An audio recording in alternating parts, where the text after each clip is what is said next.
"I need your badge, Judith, and your dignity if there's any left." That's what he said. Right there in the glassbox conference room, in front of the whole damn strategy team, while someone was still nibbling a blueberry scone. My name wasn't even on the calendar invite. Ryan Kessler, new director, fresh from whatever MBA clown college minted him, called it a realignment sink. Translation: public flogging. "You're just admin," he smirked, dragging out the last syllable like it was a racial slur. "We're moving into a more agile era. No offense, but your role is a relic." The room went silent, except for the AC wheezing overhead like it, too, was sick of his voice. No one looked at me. Not Jenna from Ops, not Vic from Finance, not even Marla, who once drunkenly called me her work mom. Just a synchronized shuffle of papers, guilty gulps of lukewarm coffee, the overwhelming stench of cowardice in cheap cologne. I didn't cry. Hell, I didn't even blink. I stood up, adjusted the hem of my blazer, navy, crisp, dry cleaned the night before because I still gave a damn, and slid my Atrilo Systems badge across the table. That's all I gave him. Not a word, not a reaction. Just a little tap of plastic on Formica. But here's what I didn't do. I didn't delete a single thing, not the folder structures, not the access keys, not the encryption trail tied to the $250 million merger with Rixton Tech, because I wasn't just admin. I was the damn glue. I built that house of folders, compliance, legal, vendor risk, brick by encrypted brick. You think the M and a fairies just organize audit trails overnight? Nah, sweetheart, that was me. And when Ryan fired me, he thought he was removing a paperclip. He unplugged the damn fuse box. Now, before we go any further, I just gotta say, if you're still listening and enjoying the ride so far, take a second to hit that like button and subscribe. It's free, it helps more than Ryan helped anyone, and it tells the team we're not just yelling into the void here. Seriously, 93% of y'all listen without subscribing, and unlike Ryan, you have potential. Anyway, back to this train wreck. As I packed up my things, planner, charger, mug that said it's fine. I'm fine, everything's fine. Ryan stood at the door like a mall cop with too much power, watching to make sure I didn't smuggle state secrets or a company stapler. Funny thing is, I was walking out with something priceless, time bombs. He didn't know that compliance custodianship required chain of custody credentials, or that legal had, 6 months ago, asked me to implement double key encryption on the final compliance binder, exact set of documents Rixton Tech's auditors would need to finalize the merger.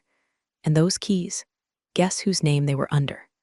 I walked past reception like a ghost, took the elevator down alone, got in my Subaru, and sat in the parking lot for 10 whole minutes just breathing, not crying, not raging, just letting the silence settle. I pulled out my phone and refreshed my email. Still had access. I stared at the green light of my login session, still glowing like an open wound no one noticed. They hadn't even processed the termination paperwork yet. That night, I poured a whiskey, medium glass, 1 cube, and sat at my kitchen table staring at the blinking cursor on a blank Word doc. Title: Contingency Plan.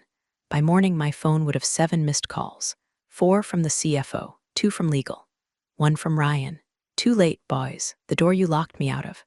Turns out I held the only damn key. Next morning, while I sipped my coffee in a robe older than Ryan's resume, the men in suits sat in the West Conference Room, breathing filtered air and high-stakes anxiety. The Rixton Tech audit team had arrived, 3 men and a woman, all wearing that patented consultant deadpan, the kind that says we will quietly end your career before lunch and then expense a quinoa salad. $250 million. That's what was on the table. The only thing standing between Atrilo Systems and a payday, big enough to make our board weep into their blood-signed stock options, was a single folder. "All right," said Blake from legal, voice smooth but sweating. "As part of due diligence, we'll be walking through the final compliance binder, HR liabilities, vendor reconciliation, all SEC trail entries. Ryan, if you would." Ryan, bless his khakis, leaned forward like a golden retriever about to open a treat jar. "Of course," he clicked. The room leaned in. Nothing happened. He clicked again. And then there it was. A prompt. Cold, gray, unapologetic. Enter 48-digit access key for compliance final lock. Ryan blinked.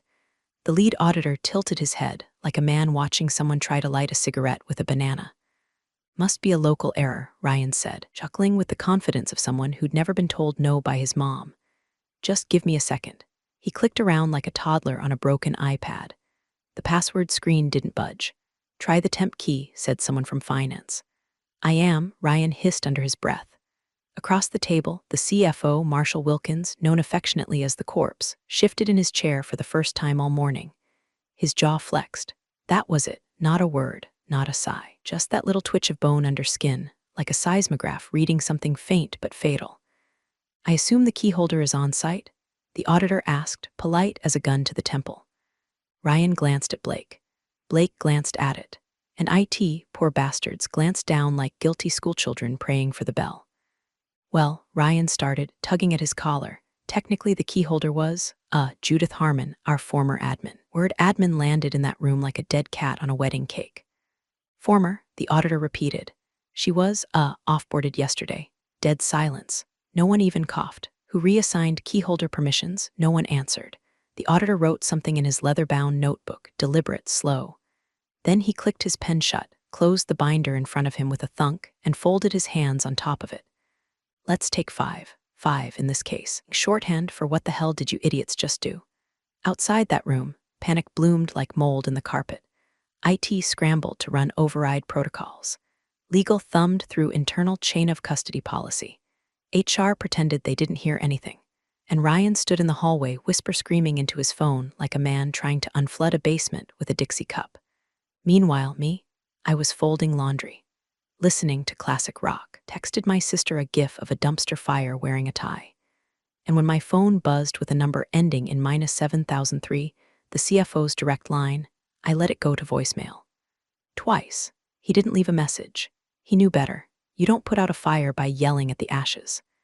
At 11:12 a.m., I got the first email. Subject: Urgent System Access Escalation. Judith, hope you're well. Run into a minor access snag and would appreciate your quick assistance restoring access to a few compliance files needed for audit finalization. The message reeked of desperation under perfume.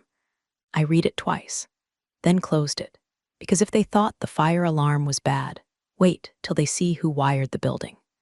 By 11:30, the panic inside Atrelos was metastasizing.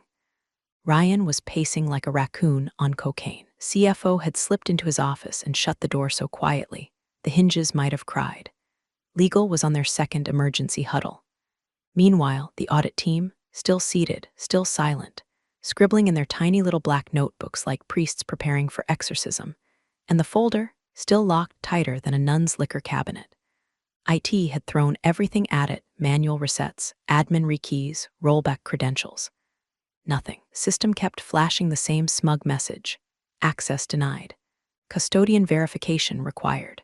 What they hadn't realized when I built the compliance vault was that the encryption wasn't just internal, it used a double-layered protocol.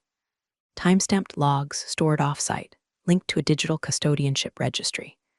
It had been legal's idea, actually. Too much liability to allow anyone and their brother to go poking around vendor indemnity clauses, one of the attorneys had told me last year. Let's chain it to one person. Guess who they chained it to? I was that one person. So while Atrelo's systems imploded one Slack message at a time, I was on my second cup of Black Rifle coffee, scrolling Zillow listings in Maine just to feel something. The cat, Mr. Pickles, was asleep on the windowsill, snoring like a tiny chainsaw. The phone buzzed once, then again, and again, and again. CFO missed call 4X, Marshall Wilkins voicemail, 0047 legal group email, urgent chain request, Ryan Kessler iMessage. Judith, can we please just talk for a second? Please, I clicked the voicemail. Marshall's voice was flatter than usual, but you could smell the stress through the speaker. Judith, listen, I realized there were, some decisions made hastily. We're just hoping you could help us move forward with resolving a few small access issues. If you could come in, happy to reclassify your status as consulting for compliance purposes. Just call me. There it was, the pivot, from firing to consulting. From your just admin to please, queen of folders, save us. The next text was from Jenna in Ops, they're freaking out. IT said it could take days to break it without triggering SEC red flags. Did you really lock it that tight? I didn't reply, just turned on the kettle, tossed in a honey stick. Added a splash of bourbon, 'cause today deserved ceremony. Let's be clear here, I didn't want this chaos, but I planned for it. Because when you work somewhere long enough, you start to understand exactly what happens when the wrong man gets the right job. They cut too fast, smile too wide, and trip over things they don't understand. like custodial access, legal compliance, and the woman who ran it all without ever demanding a damn title upgrade. And now that woman was off the books. IT finally pinged legal. Judith Harmon still listed as custodian. No override unless chain resets, external verification required. Legal wrote back in record time, do not attempt force access. SEC Clause 6.4.1 prohibits internal override without original custodian's written consent. Translation, they weren't locked out. They were paralyzed. I got up from the table, wandered into the living room, turned on the TV, and muted it. Background noise only. I wanted the silence, the weight of it. Let it settle over me like a weighted blanket made of smug satisfaction. The phone buzzed again, a new number. Voicemail transcription read, Judith, it's Marshall. We'd really like to discuss terms. There it was. The shift. See, they thought they could fire me and keep my system. Keep my structure. Keep my encryption without ever respecting the person who built it. But systems are people, and people remember, especially the ones you condescend to in a room full of laptops and ego. I put down the phone, stood by the window, and watched the sun creep across the siding of my neighbor's garage. Somewhere downtown, Ryan Kessler was chewing the inside of his cheek so hard it probably bled. And I just sipped my tea, smiled, and whispered, now we're going to talk on my terms. When I finally picked up Marshall Wilkins' call, it was 12:42 p.m., and I was halfway through reorganizing my spice rack. That's how little pressure I was under. I had alphabetized from allspice to Zadder by the time his voice crackled through the line, nervous and overly warm, like a man trying to convince a bear he didn't mean to step on her cub. Judith, so glad we could connect, he began, stretching the greeting like taffy. Listen, there's been a bit of a snag, minor hiccup, really, with the audit folder permissions. Totally understandable given the timing. We'd love to have you come in, just to help smooth things over, purely procedural, of course. He tried to sell it like a friendly favor, like I might be free between yoga and mani-pedis to drop by and save their $250 million merger from face-planting into regulatory hell. I let a beat of silence hang there. Then another. Then, you'll need me on site. I'll need an amended agreement, a retroactive consulting classification, legal indemnity for any data I handle, and NDA coverage for anything I see post-termination. Also hazard pay. I could almost hear the sweat drip down his temples. Sure, I mean yes, of course, that all sounds fair. We'll have legal draw something up, would say 2 o'clock work? I'll see you at 3, perfect. Absolutely perfect. Thank you again, Judith. He hung up before his voice cracked. Within minutes, I had an email from legal with a contract attached. Subject: consulting addendum urgent. They didn't even bother to change the footer from the last guy they tried to beg back. I replied with track changes and added a clause of my own. Consultant affirms no responsibility for content added, removed, or modified within the system post-termination. Blake from legal called to confirm. Judith, he said, all business. We walk through your edit to Clause 7 real quick. No, I replied. Clause 7 is non-negotiable. I didn't touch a single byte since you cut me loose. That clause keeps it that way. Silence, then understood. I printed the agreement, signed it, and slid on my navy blazer, the one with the crisp lapels and hidden pockets, war armor for boardroom combat. Underneath, a soft blouse the color of storm clouds. Clean lines. No emotion. Uber driver didn't make small talk. He didn't have to. I think the hum of the city knew what was coming. I arrived at 2:57 p.m., 3 minutes early, just enough time to let them sweat while pretending not to. Reception's eyes widened when I stepped in, not because they missed me, but because they recognized me. Judith Harmon, fired yesterday, resurrected today, now walking like a lawyer in a hurricane. I signed in as consultant. Upstairs, glass conference room was too bright. LED lights, daylight spill. Truth had nowhere to hide. Marshall stood. Ryan did not. Judith, thank you for coming, Marshall said, gesturing to the seat beside him like we were old friends at a cookout instead of opponents in a Cold War. We've got the documents ready for re-verification, and the auditors are. I'll need a read-only terminal, hardwired, I interrupted. No Wi-Fi. No back-channel plugins. I'll need someone from legal present for every step. Ryan finally spoke. His voice was small, almost petulant. That seems a bit dramatic, doesn't it? I turned toward him, not blinking. Your merger's on hold because you deleted the wrong person. If you're worried about drama, maybe sit this one out. He looked away. Legal nodded. We'll get that terminal ready now. As they scrambled to accommodate, I sat in silence. Didn't check my phone. Didn't make small talk. Just watched the team scramble like kids trying to cover up a broken vase before Mom gets home. By 3:20, everything was in place. I logged in. My name, still active in the system registry. My encryption key, still marked as primary custodian. Ryan stared at the screen like it had personally insulted his manhood. Chain of custody was never reassigned, legal whispered to the CFO, as if saying it softly might make it less true. Can't touch a bite without her documented approval. I tapped once, unlocked the shell, paused, then looked up and said, "Let's begin." The paper felt warm in my hands, still fresh from legal's printer, like it hadn't yet realized what it was signing away. 48-hour consulting contract, full indemnity for prior and future folder access. Retroactive reinstatement as custodian of record. The language was clinical. The message was gospel. We need you more than we need our pride. I sat at the end of the glass table, blazer unbuttoned, legs crossed like I owned the floor beneath the Berber carpet, and in that moment I did. Across from me sat Marshall Wilkins, the CFO, reading my edits like they were a ransom note, because they were nicely formatted. Calibri 12, but still a ransom note. Clause 4, I would be granted consultant immunity. No liability for anything inside the system, no questions asked. Clause 5, I would operate as an independent agent, answerable only to legal during the review window. Clause 7, I had zero input or responsibility for any actions taken on the folders after my firing. Period. Blake from legal glanced at Ryan, then back at me. "This is a little aggressive," he said, voice like sandpaper in a wind tunnel. "I was fired without cause and escorted out without a thank you," I replied, folding the corner of the contract calmly. "This is the friendliest I'm going to be." Marshall cleared his throat, the universal sign of a man who realizes he's negotiating from a ditch. "These terms are acceptable," he said finally, as if chewing glass. I signed, in ink, then passed it back without eye contact. "Wonderful," Blake mumbled, making 3 copies for distribution. "Forward this to Rixton Tech's Council, so they know you're officially part of the merger continuity team." That last bit wasn't in the original plan. Continuity team.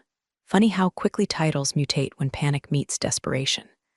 Across the room, Ryan leaned against the wall, arms folded like a kid sent to timeout. The smirk was gone, replaced by something meaner, resentment clinging to what little dignity he had left. "Glad to have you back," he muttered. Pathetic olive branch, wilted and late. I didn't look at him, didn't even nod. My gaze stayed on the read-only terminal in front of me. Numbers, logs, access trails, audit signatures, all laid out like a forensic autopsy. I began parsing the entries with surgical focus. Every click, every user login, every timestamp. I was looking for one thing, fingerprints that didn't belong. Someone had accessed the shell 2 hours after I was fired. That someone wasn't on the registry. The atmosphere in the room had shifted. No more scrambling, no more emails flying, just silence thick enough to smother. Ryan coughed. Anything you're finding we should be aware of?" Still didn't look at him. But I did speak. "Not yet. But if there's something in here that shouldn't be, I'll find it." Marshall looked like he aged 5 years in one breath. "Just keep us looped in, Judith. The Rixton team's still waiting on green light. We've got until end of day tomorrow. Then I suggest everyone clears out. I work faster without background noise, and they did, one by one. Legal, IT, Marshall. Even Ryan slithered off after a final moment of sulking near the door. If he was trying to linger in case I slipped up, he forgot one thing. I don't slip. By 5:17 p.m., I had isolated 2 red flags in the access logs, both tied to Ryan's machine, both marked with the same digital watermark. Unauthorized credential override attempt flagged. I printed the page, slipped it into a manila folder, tucked it in my bag, then shut down the terminal like a priest closing the last rites book. If they thought I was here to be quiet and helpful, they hadn't read the fine print. I wasn't back. I was in control.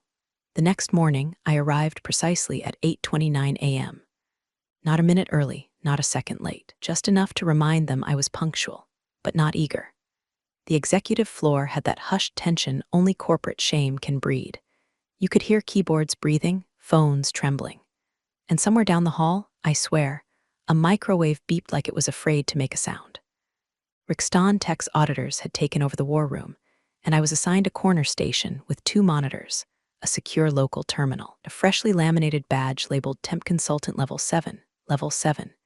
The irony almost made me smile. I logged in. Access restored. Keys re-authenticated. My name recrowned in the system as primary custodian of record. I clicked open the audit shell and watched the console unfold like an autopsy table. The logs began scrolling. Each timestamp was a heartbeat. Each access attempt a fingerprint. And that's when I saw it. 08/14/5:43 p.m. credential transfer request origin. Kessler at first glance, it looked like a basic system edit. But the devil, oh, he lives in metadata. The edit request came from Ryan's machine, routed through an admin shell not even legal had clearance for. It was marked flagged, unauthorized privilege escalation. He tried to reassign my custodianship after I was fired.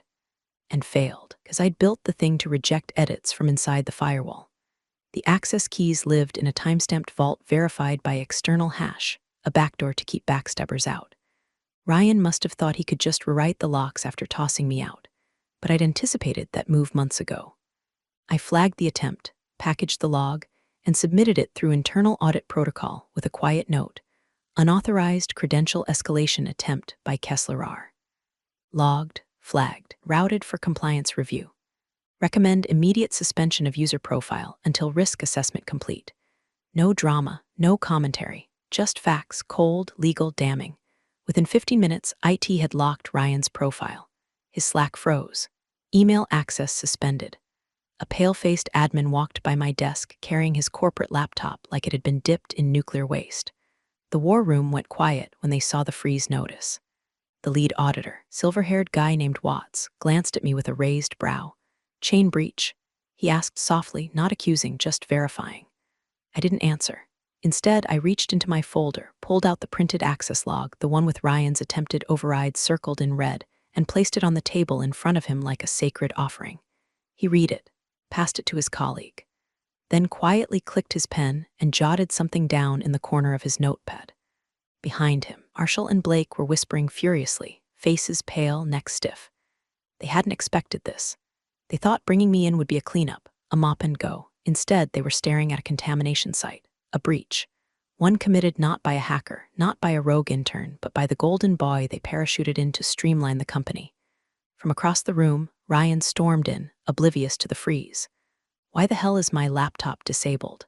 I've got to, Ryan. Marshall interrupted, voice calm but firm. We need to step into my office.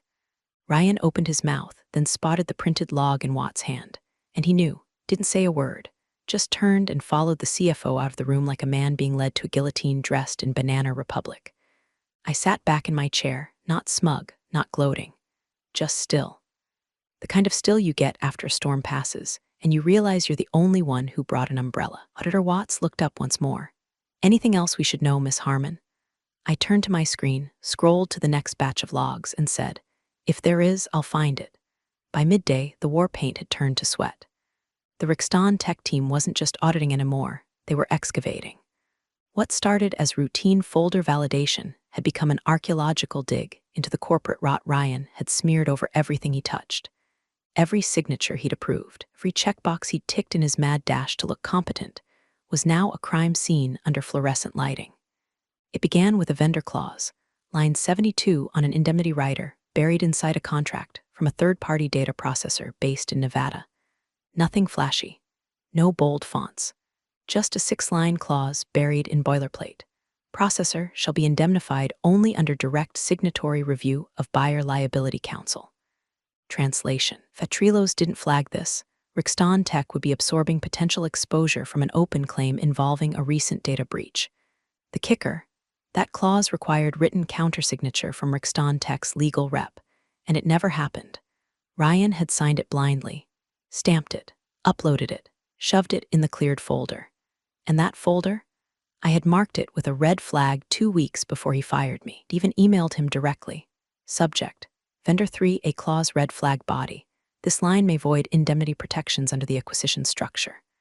Recommend immediate review with legal. He never replied. Worse, he deleted it. I know because I pulled the exchange logs, and like every lazy bastard in a hurry to climb the ladder, he forgot that email deletions in Outlook aren't really deletions. Not when you've got full archival access. Like I do. I printed it, walked over to the auditors who were already murmuring over the clause. Looking for context? I asked, sliding the email across the table. Watts read it, expression unreadable. When was this sent? 16 days ago, I replied, before I was removed, and his response, there wasn't one. Just this. I handed over the deletion log with the timestamp. The moment felt heavier than the others. No fireworks, just dread, like watching a crack travel across a damn wall in slow motion. Marshall, the CFO, took off his glasses and stared at nothing. You could practically see the math running through his skull: legal exposure, investor fallout, press damage, and worst of all, the look on the board's face when they realized he let Ryan off the leash. Blake from legal paled next. We need a recess, he said, turning to the audit team like a man requesting a cigarette break before execution. Watts nodded. 10 minutes. The room cleared fast, chairs scraping tile, papers shuffled like they might somehow cover the stench of negligence. Marshall didn't move, just sat there blinking, rubbing the bridge of his nose with both hands. This can't be real, he mumbled. This was supposed to be locked by now. This was supposed to be done. I said nothing. Just walked to the window and looked out over the skyline. Below, traffic moved on. Lives continued. Somewhere, Ryan was probably pacing in a hallway, still believing this could be salvaged with a few clever excuses. But that one clause, it would have torpedoed the merger on signing day, nullified the indemnity clause Rixton Tech required to protect their investors. One line buried deep in paperwork. The kind of thing just admin people catch, because we read. At 1:43 p.m., Blake came back in with 2 more attorneys and a shaken Marshall. Need to walk the auditors through a revised impact scope, he said quietly. And we'll be realigning responsibilities for the remainder of the audit. Realigning, I repeated, the word curling in my mouth like spoiled milk. Yes, Blake nodded. Effective immediately, you'll be designated Compliance Integration Officer on record, for all audit purposes.